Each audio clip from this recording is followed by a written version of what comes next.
Hello and welcome back to Perspectives, bringing you our daily dose of news and views covering the topics we hope are relevant to you. Today, we uncover yet more shocking evidence of endemic sexual violence against women in India, this time in the film industry. Rising Punjabi music star AP Dhillon has shots fired into his home in Canada, whilst hundreds take to the streets to protest against updated residency guidelines. We also have an update on Amritpal Singh's situation, along with his colleague questionably detained in Dibrugarh jail. And we finish off with the incredible story of the 5-year-old Sikh boy who's become the second youngest person to scale Mount Kiliminjaro. Well, joining me as always for Perspectives is our very own correspondent in Canada, James Cousineau. Good morning, James. Good morning, Angus, and good morning to all our amazing viewers out there. Indeed, and together we'll be bringing you our perspectives on the daily news affecting the Sikh community across the world. And of course, as usual, we'll be taking a look at lots of your great comments which have been filling up below our videos, so thanks very much for those as always. So let's get on with the show. James, what have you got to start us off with today? Well, as you led off there with, Angus, there have been shots fired into the home of Punjabi music star AP Dhillon. And this is something that is concerning to the small community. It's actually on Vancouver Island, which is off. Most people think of islands as small, but Vancouver Island is quite large with several cities on it.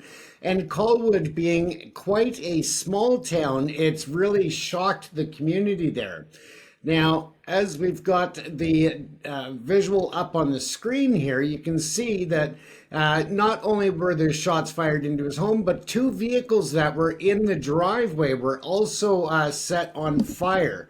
Now, the police in the community say that they do know who the suspects are, and they are known to police as members of a local gang. This is apparently a result of collaboration that the musician has taken part in with other musicians, in particular that the gangs have ties with and that they've had bad blood with. So it's quite interesting because if you're not familiar with the music of Mr. Dhillon, he is actually an immigrant from India, from the Punjab, and he has set the music world on fire here in Canada and around the world. Not no pun intended there with his car in the image. But he has also made as one of the first Punjabis to actually take center stage at our National Music Awards. So he's really making a big name for himself. But he's also been recently signed to the same label as big stars such as Taylor Swift. So this is really quite concerning to the residents who are not used to this type of violence in their community. Colwood, as I said, is a very small town on Vancouver Island. Beautiful, beautiful little town, very quiet. And yeah, it was just very odd for this to take place there. And as you can see here, Mr. Dhillon, after the event, he was not at home at the time. One of his associates was there, and he returned shortly after the incident. As I said, 2 vehicles were set on fire in his driveway, but he tweeted out just to let all of his fans know that, yes, he is safe, and so was everyone who was in the house, which, again, it was actually only 1 person. So you can see in this picture here from the Associated Press that he was taking center stage, as I said, at the Juno Awards. So it's a very high honor in Canada to get that position as a musician.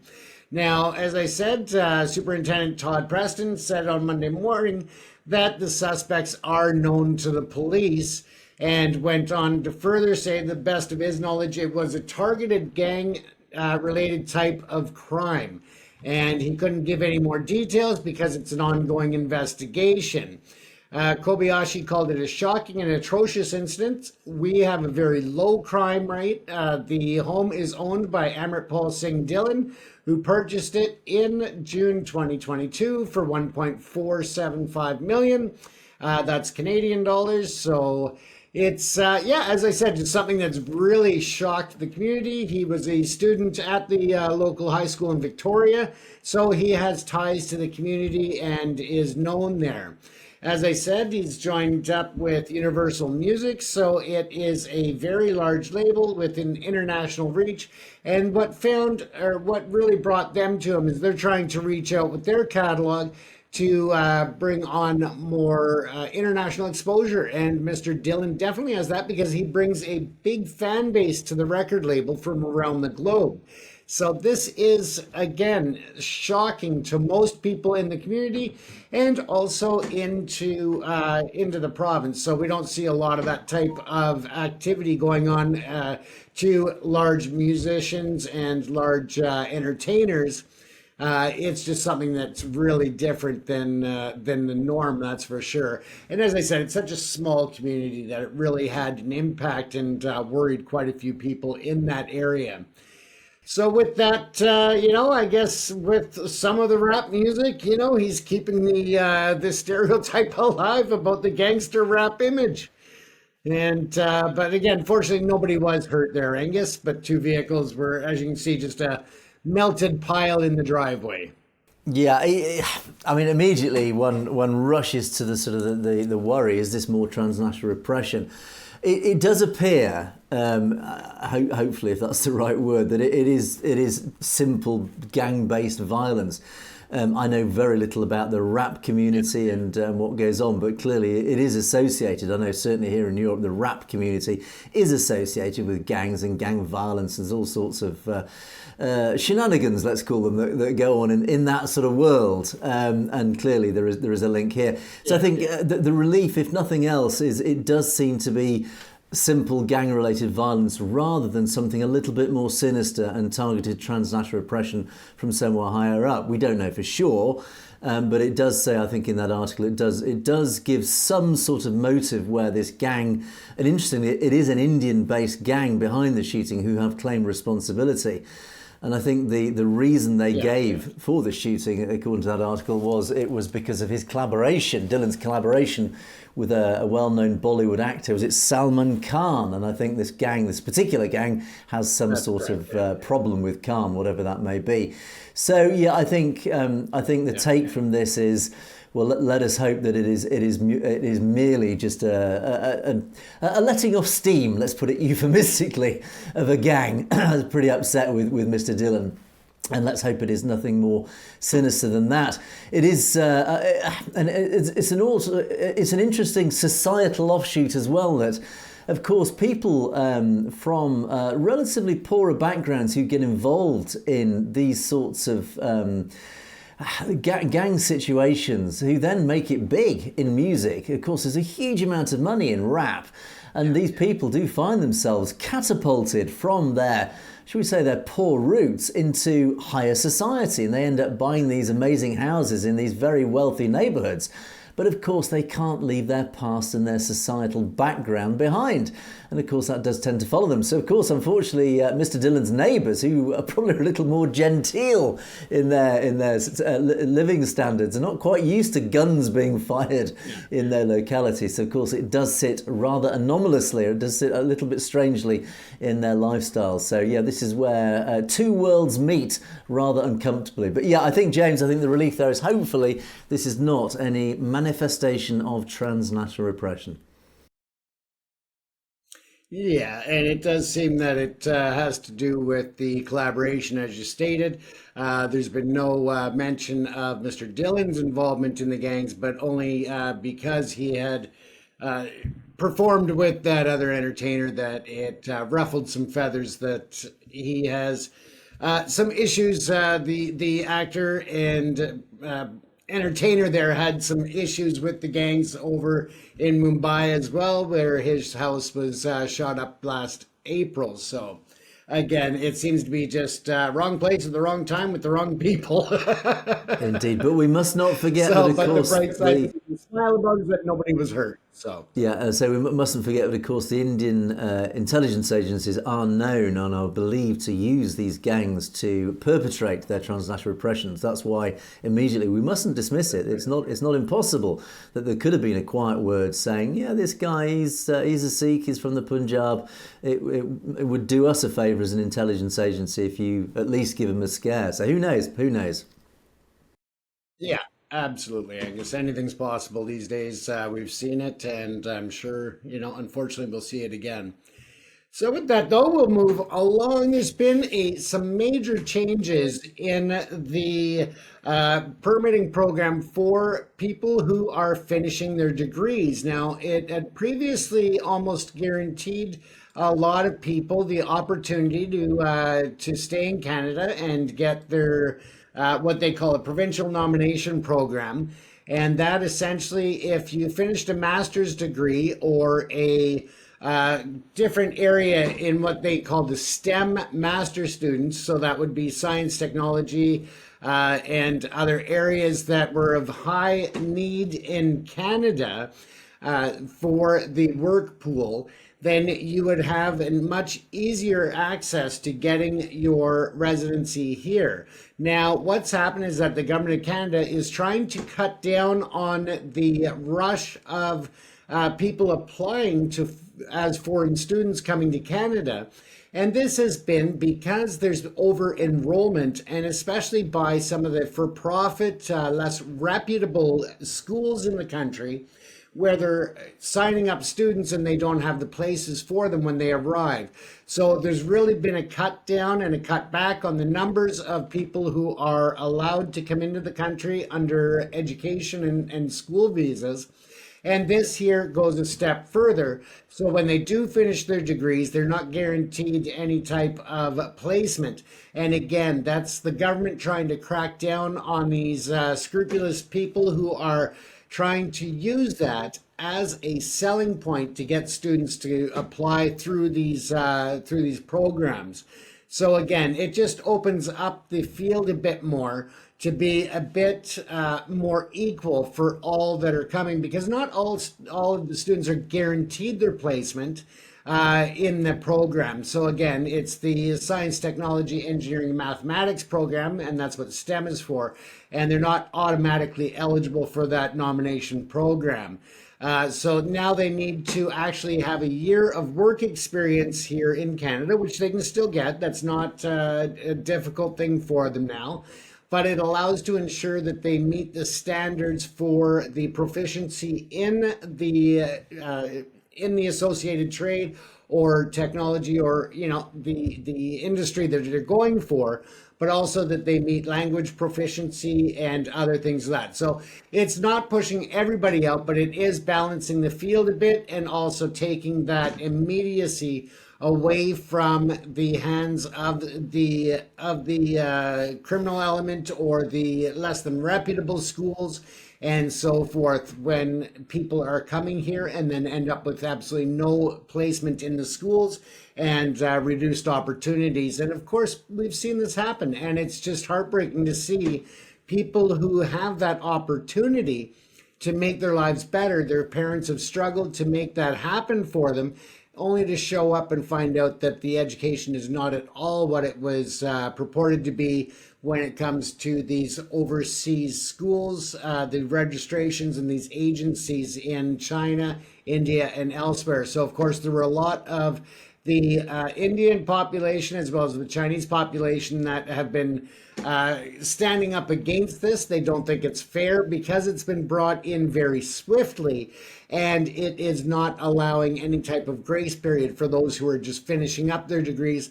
There are now these added steps that they have to take in order to meet the program qualifications, and that year delay, of course. So this has upset a lot of people, but again, it's one of the necessary changes to have controlled immigration, to fill the needs that we have as a nation, while at the same time controlling the numbers. And again, we have such a housing crisis in Canada that this is another step. If we don't have the housing as we're bringing immigrants into Canada, or to allow foreign students to stay, then of course that creates another burden on the already pressured systems that are in place. And the government, as well as private corporations, are working hard to try to get the housing numbers up so that the students have places and the graduates also have places to live and can have a more secure future if they meet the requirements and get into that nomination program, Angus. Yeah, it's interesting reading this in Canada because actually it mirrors, I would say, pretty much familiar territory here in the UK with immigration. We've got exactly the same issues. And the UK, for example, we are a very small island with very limited infrastructure, and it is creaking at the moment under the weight of immigration that we've had over the last 20 years. So, of course, there's been a huge backlash across the UK about certainly uncontrolled immigration. So, as a result, our governments here, as in Canada, we have clamped down significantly, certainly over the last 10 years, on both legal and illegal immigration to some degree, and some critics would say certainly not enough. But of course, the the problem, the problem that comes along with that is that sometimes skilled immigration has suffered this same backlash, which in many cases does cause us. It's almost an act of self-harm because, whilst we are trying to control and limit those who are coming into certainly our shores and likewise in Canada, certainly we want less unskilled and we want more skilled people. The problem is some of the rules that have been brought in are so draconian, and certainly we are finding that students particularly, and China and India are very good examples of this, as clearly as the same in Canada, is that students coming from both India and China are suddenly finding it's a lot harder to get visas to come and study here in the UK. And worse still, those that are allowed to come in to get a 3 or 4 year degree course, they find as soon as they graduate, they don't then automatically get a visa to find work here in the UK. So of course then they have to leave. Now that in many ways is a shame for both sides, because of course it's firstly very upsetting for the student who studied in this country, who's then suddenly having to return home thinking he or her were going to get a job here in the UK. But secondly, it also means that we at great expense have trained these students, these skilled people who could contribute massively to Canada and the UK, that we're turning them away. And whereas they could have become our next doctors or engineers or whatever, particularly in these STEM subjects. So it is a problem. One understands why these guidelines and these regulations have come in, because clearly there is a need for us in the West to limit the amount of immigration that we're getting, because it is causing societal problems and economic problems in many cases. But at the same time, and to use an English phrase, we are throwing the baby out with the bathwater. We are actually turning away very valuable people who could be contributing massively to our societies in this attempt to limit this uncontrolled immigration from those actually less desirable people, should we euphemistically put it. So yeah, James, very interesting that we either side of the Atlantic, we have exactly the same issues. Exactly, and I know the U.S. is having the same issues. It's all about trying to make sure that the infrastructure is there to support the people that come in.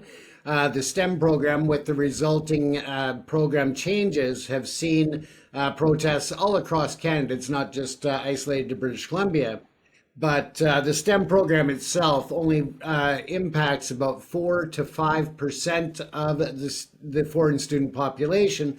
But again, with those numbers being dramatically dropped for the numbers coming in, but it's also impacted others who are just visiting or coming to Canada, trying to immigrate here outside of the student program as well, because those numbers in the last year have decreased substantially as well.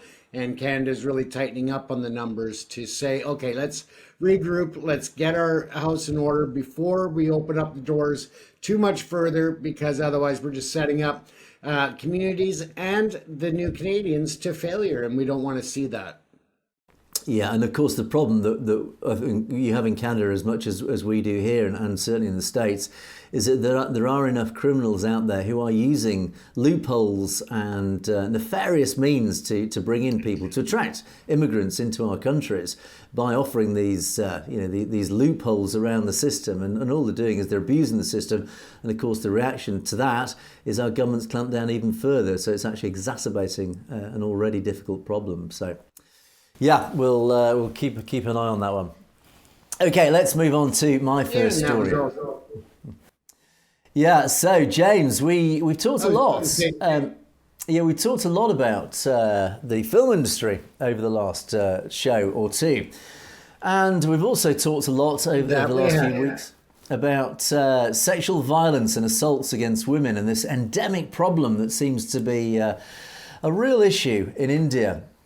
And a story that's really growing in momentum now and hitting the main news outlets is in India, is another outlet of this problem, this endemic sexual violence against women is hitting the film industry in India, and has apparently been around for a long time.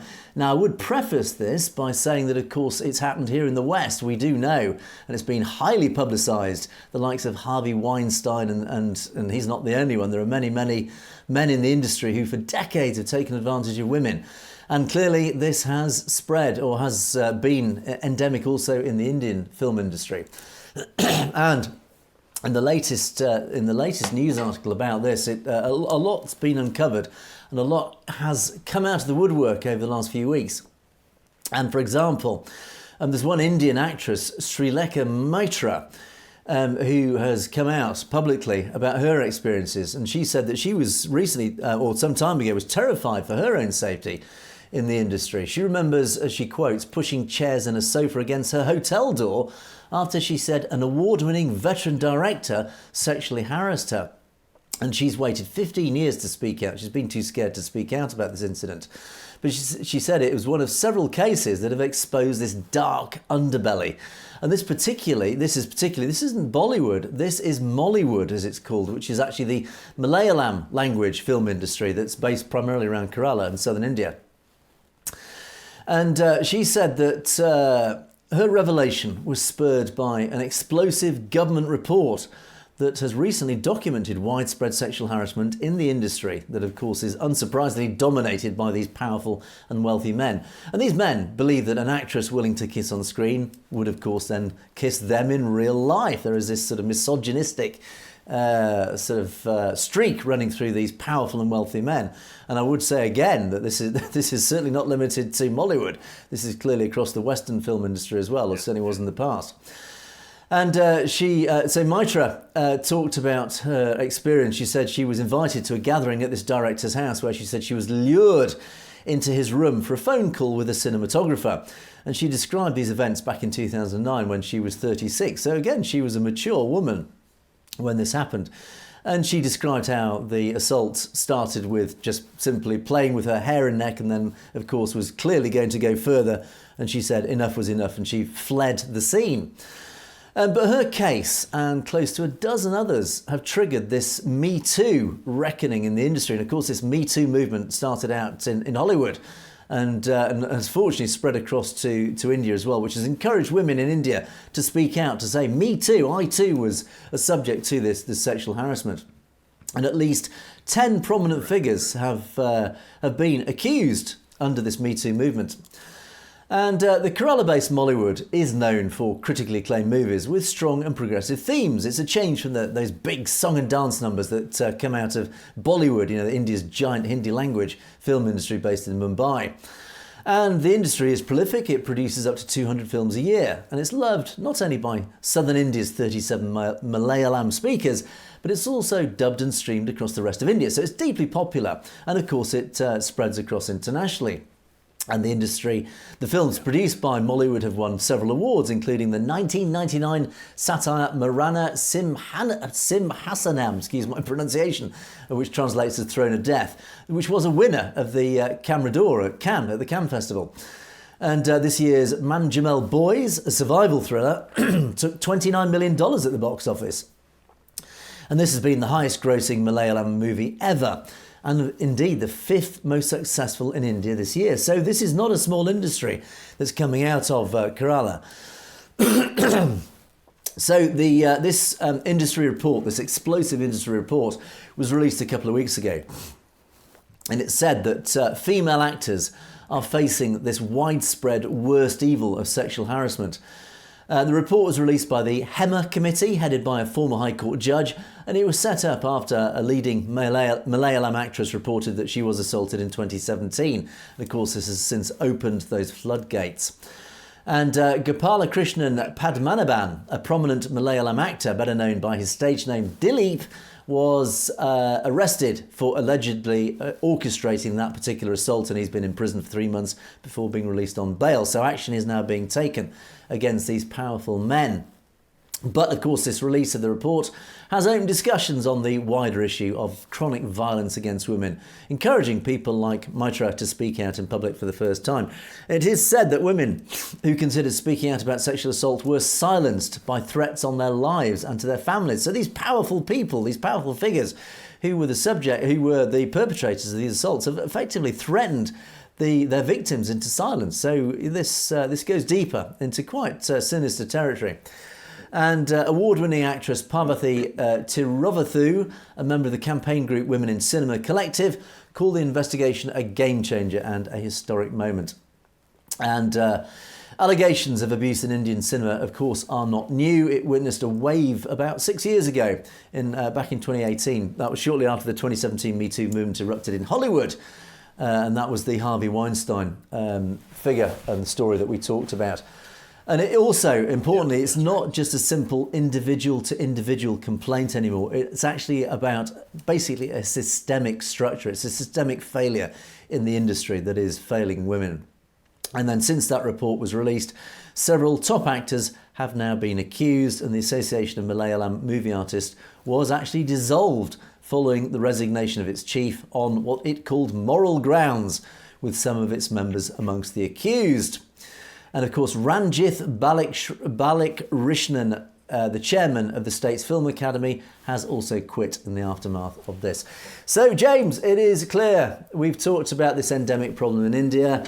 Well, unsurprisingly, the film industry, which likewise, as I keep saying in the West, it's had exactly the same issue. Unfortunately, in the West, we have had this Me Too movement, which has called out these dreadful people, these powerful men, who have just felt they had carte blanche to assault women, who knew they were in these powers, that they could essentially do what they wanted to do. And these women had no power to speak out. They had no power to resist, apart from a few brave individuals who did stand up.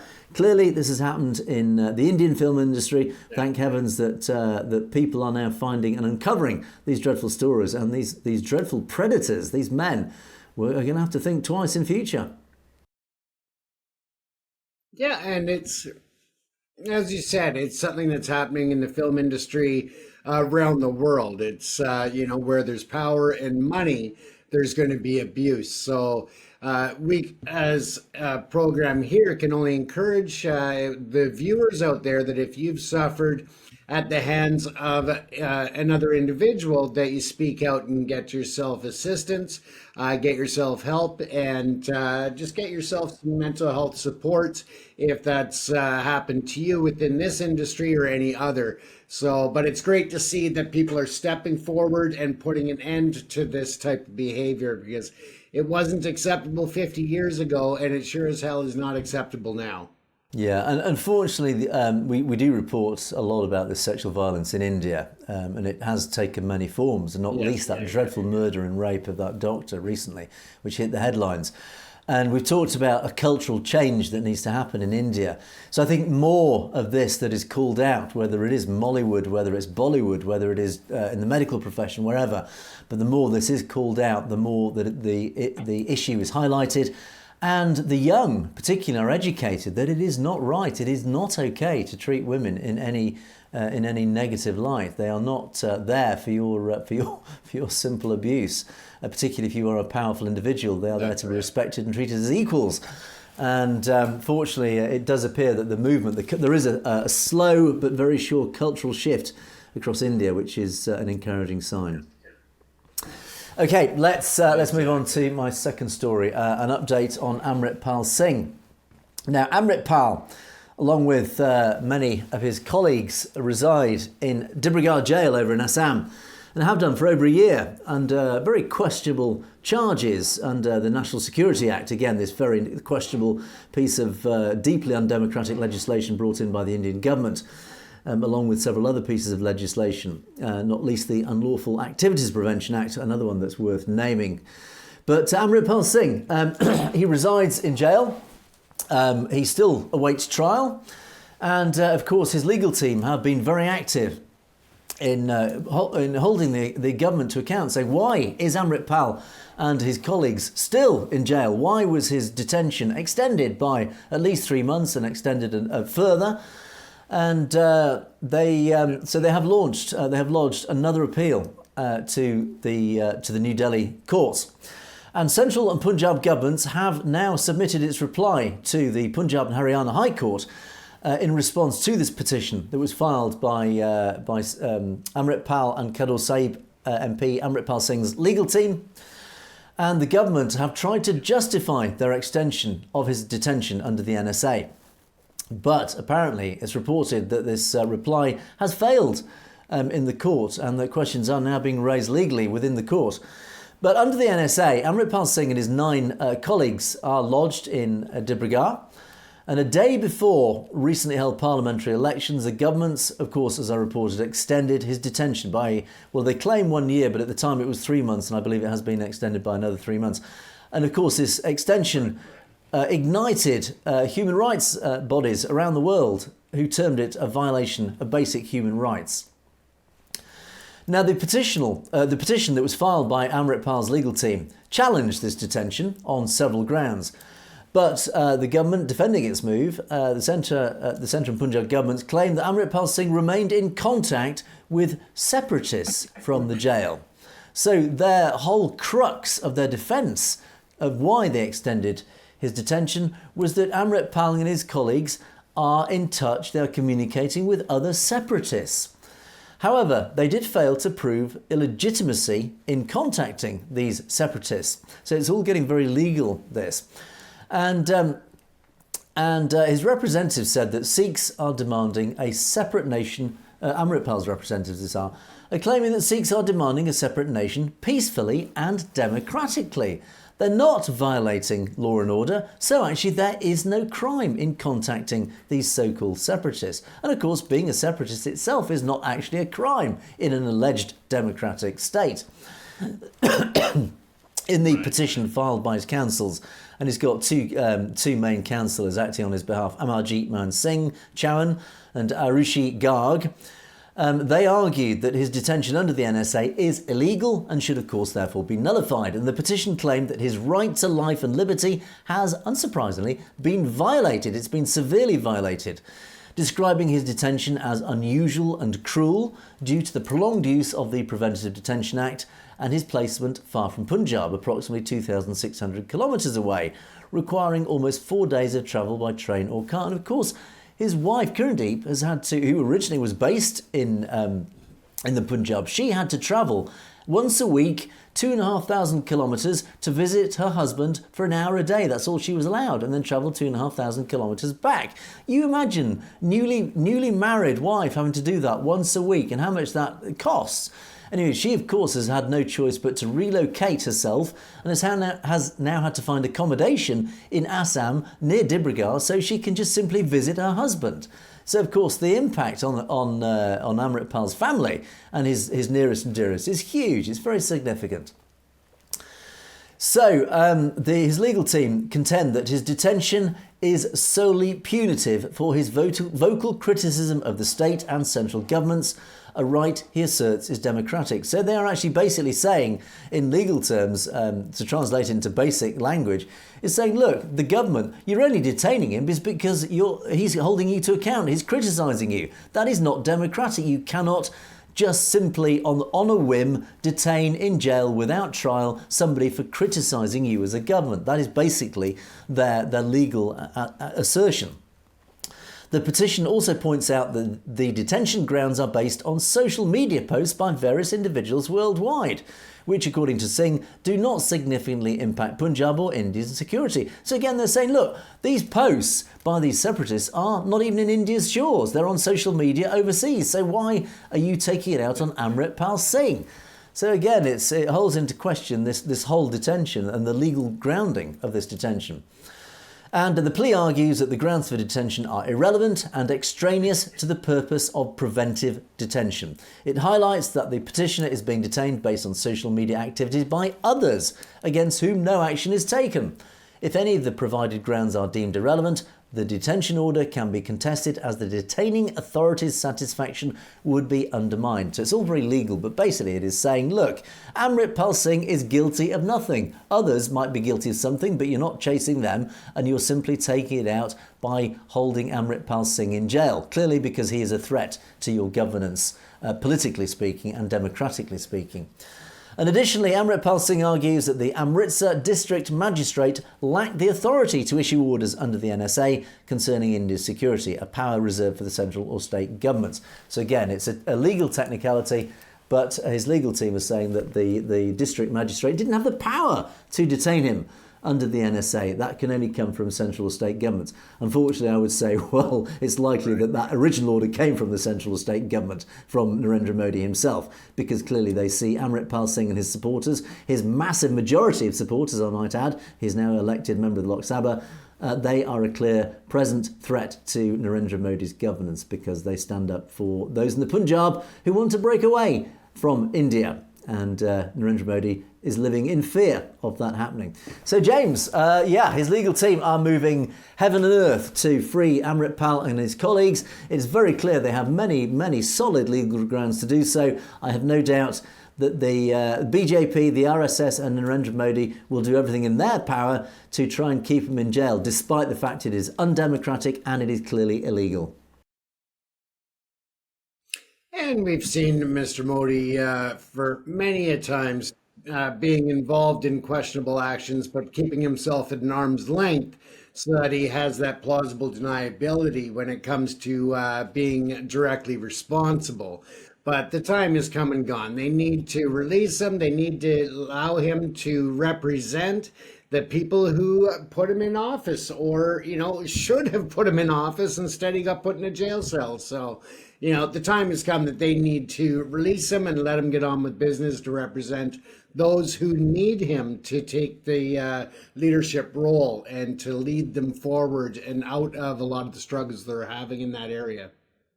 Yeah, it's very clear that in Narendra Modi's India, the rule of law, he cherry picks what works for him and he ignores what doesn't work for him. And he as we've seen, he's instituted these very questionable pieces of legislation like the NSA, the Unlawful Activities Prevention Act, etc., etc.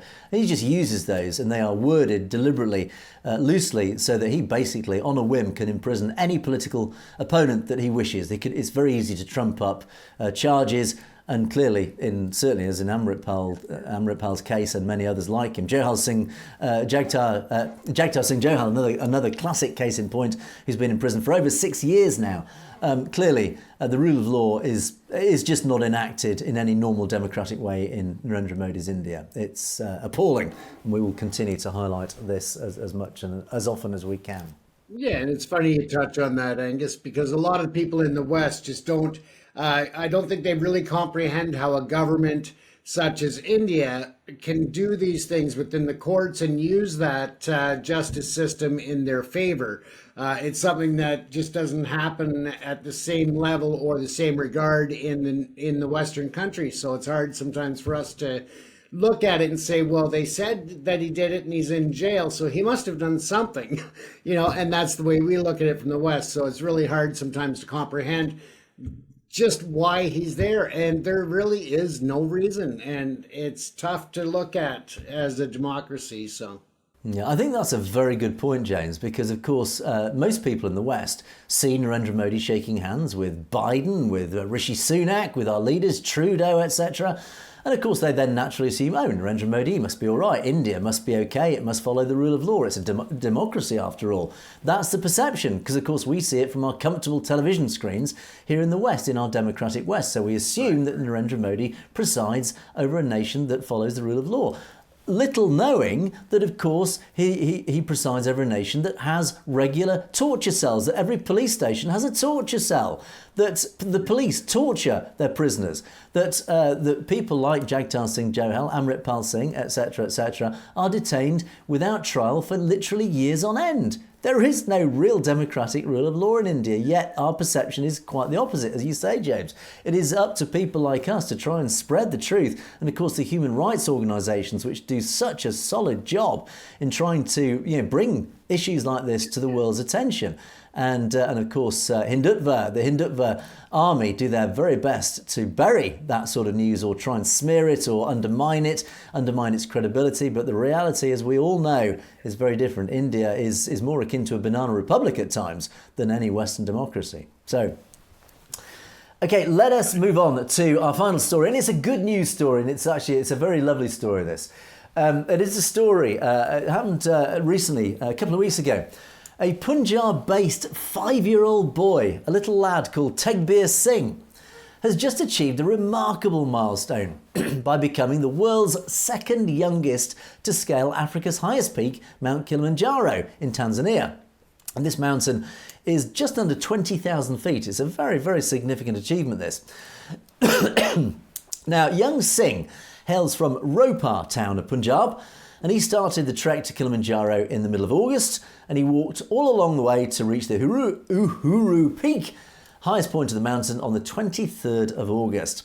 Now, delighted over his achievement, this young lad said over the phone after he received the mountain climbing certificate issued by the Conservation Commissioner of Tanzania National Parks that includes Kilimanjaro, I knew where I was to reach, and finally I reached and had a picture with my father there. So clearly a very proud young lad.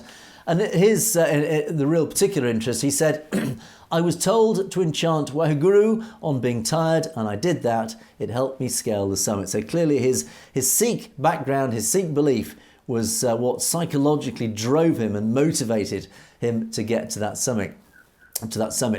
And according to the news, it is a low oxygen trek. It's a very difficult trek. It's extremely high, this mountain.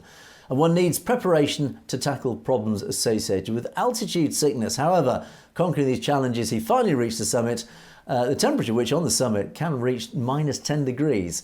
And he is actually the second youngest. The first youngest was actually a young Serbian boy, something anyway in Serbian, I can't pronounce it, who conquered the peak just the year before. And he was literally just a few months younger than Tegbir. And Tegbir started his preparation a year back. He was trained by Mr. Bikramjit Singh Guman, who used to help him with the exercises related to increase his cardiovascular health and increase lung capacity to deal with altitude sickness. So he took this very seriously. He did have proper training to undertake this task.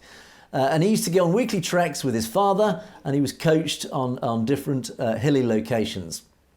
And each day he walked around 8 to 10 kilometres, in temperatures dropping with every ascent that he made. So he built up to this achievement. He walked and stayed in low oxygen altitudes in sub-zero temperatures for almost a week, again to climatise to his ascent. And he said, our stays were in temporary tents, and we took the Machami route to reach the summit in 6 days. So it was a big undertaking, a 6-day ascent to get to the summit. And due to bad weather and fierce snowstorms, the summit push was cancelled and they had to return midway back. But on his second attempt, they pushed for the summit amidst a fierce snowstorm. It was a challenging moment for the entire crew, which included his father, 2 guides and 2 supporting staffs.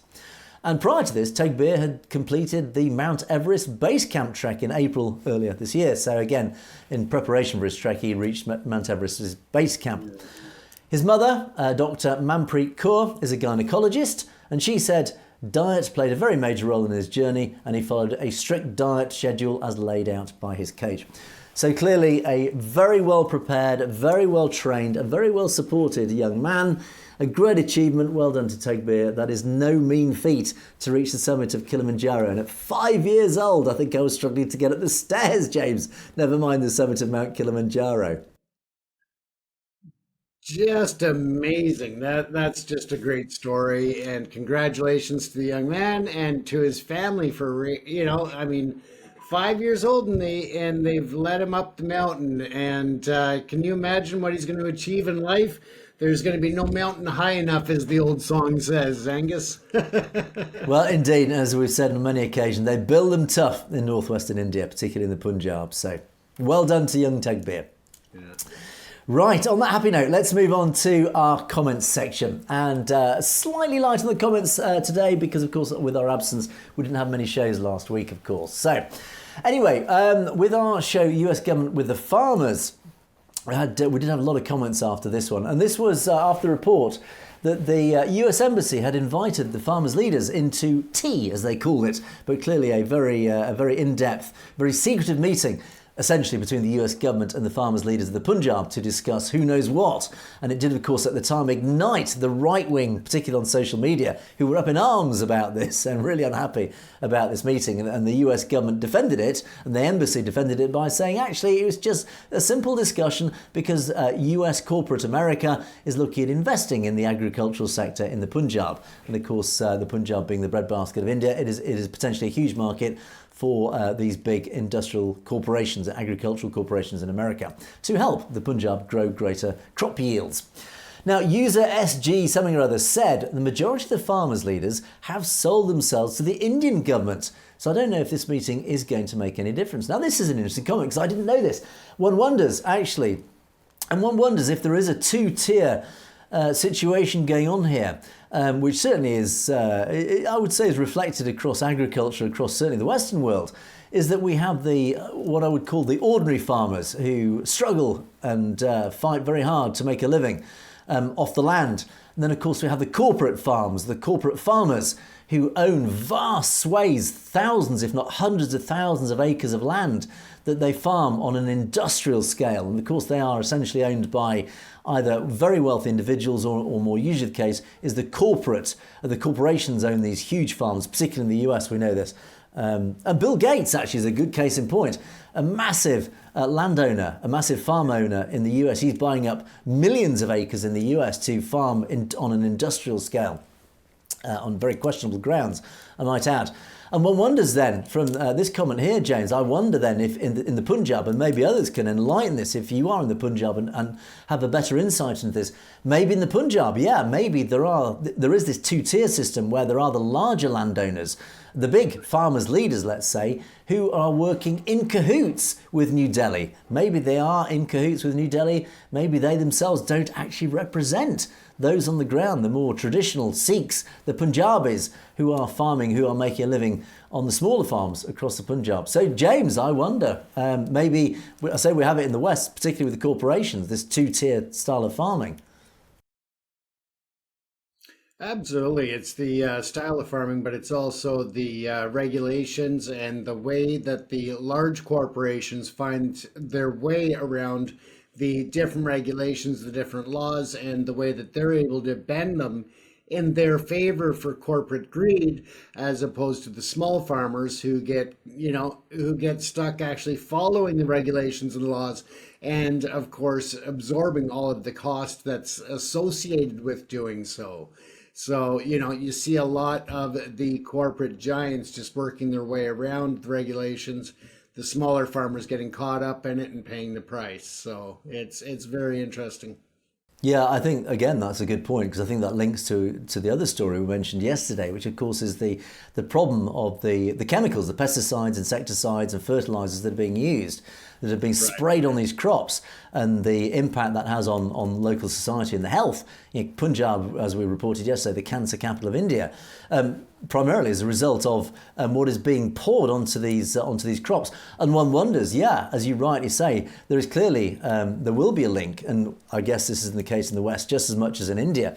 There is a link between the large corporate farmers who are allowed and effectively lobby policy with central government to say, yes, can you please allow us to use these dreadful chemicals, or indeed like Monsanto, to use these genetically modified seeds to grow these very questionable crops. One wonders the impact of these things on our health in the future. But of course, with their ties to government, they are so powerful, these corporations, that they can strong-arm governments. And I wonder if this is the case in India. Certainly we've seen it in other industries. Where the Indian government works hand in hand with some of these wealthy industrialists for a very mutual benefit. One wonders if the same is in agriculture, where the larger corporate farmers in India are hand in hand with Indian government saying, allow us to use these dreadful chemicals. Yeah, we know it's killing people downstream, but that's not our problem, is it?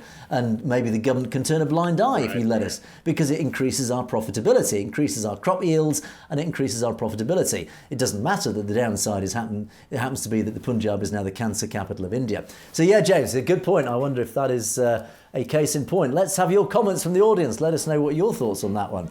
An interesting can of worms we might have opened there. Mohan Danoa makes a very simple offhand comment. Indira Gandhi was Gorbachev's mistress. Now, of course, this relates to our story about the Indian Constitution particularly, and the links between the Soviet Union, particularly in the late 1940s, early 1950s, and the Indian government at the time, partition and the interference of the Soviet Union in the writing of the Indian Constitution. And of course, what happened with Indira Gandhi with 1984, her dreadful oppression and massacring carnage against the Sikh population in the Punjab throughout the 1980s and the 1990s. And of course, it has since come out through intelligence leaks that the KGB were financing, they were funding Indira Gandhi's government. They were actually sending money. They were propping up Indira Gandhi's government at the time, and particularly with their own agenda to target the Sikhs. So yeah, this rather mischievous comment saying that Indira Gandhi was Gorbachev's mistress. I don't think she was literally, who knows, but I think metaphorically speaking, yeah, I think that relationship was a lot closer than many people realise. And of course, the Congress Party at the time, as I said, was deeply propped up by KGB money, as has been revealed since. Suk D269 says, now, interesting comment this. Hi, Angus and James. It might be impossible for you guys to take on all the production pressures for these new news videos. Maybe ask your sponsors that we need more individual editors, producers of material. And me and James should only need to present the show, given your preference of story that you give to the production team. There's no need to take on so much pressure. Delegate if you need to. Well done for another great show. Well, thank you for your concern. Thank you for your comment. And thank you for your suggestions. Yeah, I love these suggestions. And actually a great idea. I would tell you, I'd give you a bit of background. Yes, we are a small team. We do actually have a number of people working on the production side. I would say mainly on the Punjabi side. Of course, if you see the other side of our channel, there's a lot of Punjabi material that is being produced, and we have a few people on the ground in the Punjab who are digging out our stories, particularly on the Punjabi side, but certainly to an extent on the English side as well. But yeah, we are a small company, we are a small production team, we are very limited. Only because at this stage we have a relatively small audience. We have, nearly 16,000 subscribers as we speak. Thank you, of course, again, to each and every one of you who have subscribed and support us. It really does help us. But we do still need to grow. We are on a great trend. Our growth is fantastic over this last year. We have seen a really good growth, but we do need to get bigger. But of course, the bigger we get, the more support that we can pour into what we produce. And of course, the more professional that our productions will come. It is a slow, organic growth. Only things like this can come with growth. And it's very much up to you, our audience, to help us do this. We will keep on producing as much material as we can, as regular as we can, but it unfortunately can only be funded by our audience, essentially through adverts and things like that. So the bigger the audience, the more we can pour and invest back into our production. So all I would say to you is spread the word, get more people aware of our existence in the Punjab. Spread the word, because of course our biggest audience should be in India, and of course we're blocked in India. So tell your friends in India, if you're in India watching us on a VPN, get your friends to sign up for VPNs. Yes, unfortunately it does cost a little bit of money, but it is worth it, believe me. And I think, James, I think that's really our story, isn't it?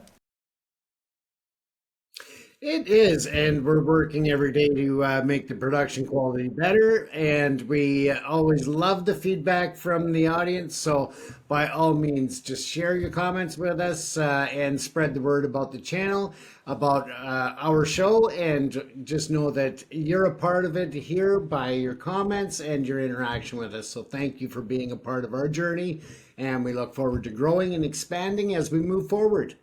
Indeed. So thank you for that comment. Thank you for your concern and your suggestions. Very well received.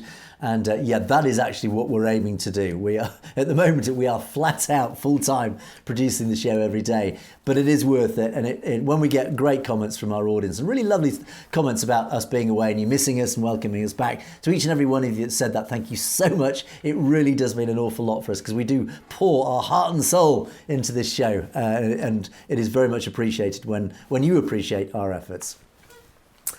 Right, from yesterday's show, Icon Systems said some of the leading Bollywood actors and filmmakers, writers, singers have been Sikhs, although they don't wear turbans. Now, thank you for pointing this out, because of course we are not aware of how powerful the Sikh community has integrated or has infiltrated the film industry. I believe you are referring to, is it Sahajdari Sikhs, those who of course don't wear the 5Ks and don't wear turbans. So of course they're harder for any other person, non-Sikh, to identify as being a Sikh, of course. If you know of some, let us know. Give us some names. We would be very interested to know who are these leading actors and people behind the cameras. I'll be fascinated to know. We'll do a little bit of research behind the scenes, of course, won't we, James, from our side, to try and dig out who these people are. Yeah, absolutely. And big focus was to really push, Hollywood and the Canadian film industry. Let's try to get more representation of Sikhs on the screen, on mainstream television and motion pictures here in North America and the Western world. So yeah, absolutely, I agree that we'll bring more about that. So. Yeah, and Jasleen says, first of all, welcome is back. Thank you, Jasleen, much appreciated. And Jasleen says about Sikhs being on screen. So leaving aside the international stage, but even in Bollywood, it's still exclusive of real Sikh characterizations. And then she says, for decades, Sikhs were portrayed only for comic interludes. Basically, they were seen as almost sort of comics, as not main characters, but almost a sort of a throwaway part in any productions to support, of course, the Hindutva propaganda of Sikhs being of lower intelligence levels. So it's all part of this overall smear campaign against the Sikh community. Moreover, we stand out in our unique image that we're proud of. Absolutely, you should be. But the world needs to get used to it too. Recently, great Sikh artist Sidhu Moosewala reached iconic success internationally, being a fine ambassador for the Sikh Dastar and new lyrical style in Punjabi music, but he became a victim of internal jealousy within the Punjabi industry and political anti-Sikh agenda of Hindutva, of course. But nevertheless, it might take us a little longer, since Sikhs are fighting on all four fronts, but we will win in the end. Chadi Kala is Guru's blessing to every Sikhs. Thanks for picking this topic. Yeah, and this is a good point, is that, I think the Bollywood, of course, is dominated by the Hindi-speaking and the Hindu side, and of course will of course have a huge Hindutva influence, which means therefore the Sikhs will find it very difficult to break into that industry and of course be represented both behind the camera and in front of the camera. And as you rightly point out, Sikhs are often used in roles that are seen as essentially negative roles. It portrays them in a negative light. One only needs to refer to Emergency, Kangana Ranaut's recent release, which of course has met with justifiable opprobrium, disgust globally and of course locally in Punjab. So James, I think this comes back to what we've been saying. I think it's up to the Sikhs. If you can't be represented in Bollywood, make your own. Get yourself out there. Get your face out there. Let's raise the profile, as indeed we are trying to do. Right. Absolutely. And even in the mainstream Western world, there's so much opportunity. So don't be shy. Get out there and take a chance. Yeah, actually, yeah, and I think that hits the nail on the head. The Western, certainly in the UK, I know this for a fact, is that the UK Yeah. film and TV industry are desperately moving towards a more diverse base of people, again, both behind and in front of the camera. If you are a Sikh and have any inkling, any interest in that direction in the media industry, get yourself out there because they are desperately looking for diversity. They are desperately looking to recruit people in every possible role, as I say, both in front of and behind the camera. If you ever have any interest in Right. the media industry, now is your moment. Get out there, knock on some doors, spread the word out. There's loads and loads of opportunities out there. Search the internet. I can tell you, if you have an interest in it, if you don't do it now, you never will get a better opportunity. So get out there, be positive. The industry would welcome you, particularly if you wear a turban. If you are an Amritpal Sikh, they would welcome you. And the BBC, good case in point. Now, SSI Singh, we come back to this awful story which we just referred to again, about the water pollution. Water polluted, people dying, cause cancer. Awesome programme, thank you for that interesting programme, but sad. All must watch the whole show. Yes, thank you for this lovely comment.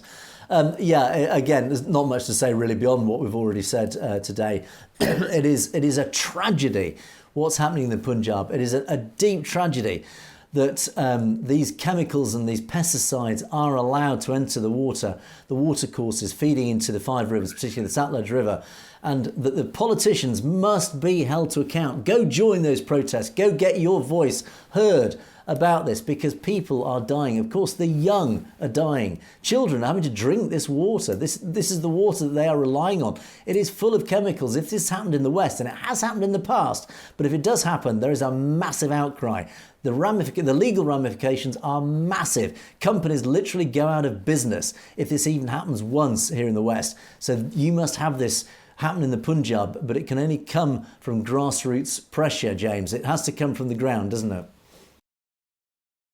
Absolutely. And, we'd also love to hear about any Western companies who have been guilty of flushing their crap into the waters there in Punjab and anywhere else. So, by all means, share with us and let us know what companies are responsible for this because I've watched many documentaries where they've named specific companies.